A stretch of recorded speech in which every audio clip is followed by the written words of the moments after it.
I, together with my wife Cheryl, have decided to file formal complaints of defamation and defamation per se, and false light invasion of privacy against vlogger Claire Contreras alias Maharlika before the Central District Court of California.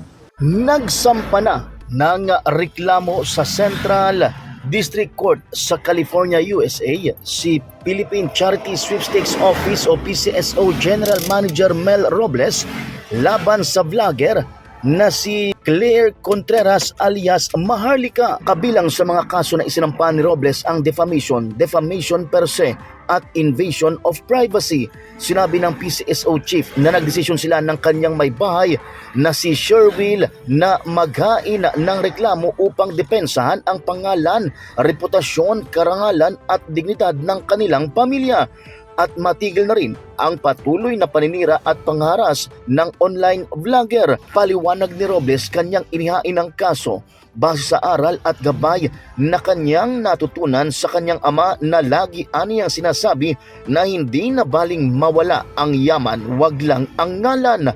Nakasaad sa complaint ng mag-asawang Robles na halos isang taon umano silang binabakbakan sa social media ng aniyay queen of fake news na si Maharlika at pinupukol ng mga walang katotohanan na mga akusasyon. Hindi ani Robles batid kung bakit siya binabanatan ng inirereklamong vlogger at tinatawag sa iba't ibang mga pangalan na walang ibang layon kundi sirain at iyurakan ang kanyang reputasyon. Ilan aniya sa mga ipinupukol sa kanya na mga paratang ang pagnanakaw sa pera ng taong bayan, contract killing at umaasisti umano sa mga terorista.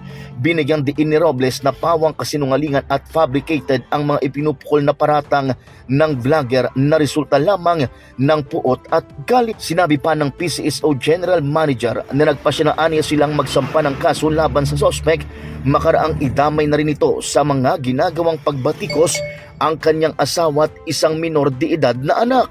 Pawang law-abiding citizen aniya ang kanilang pamilya at karapatan nilang depensahan ang kanilang pangalan at reputasyon. Ito si Patrol 17 Chopel Peleño para sa impilang may todo lakas, DWIZ, nagbabalita ng tama, naglilingkod ng tama.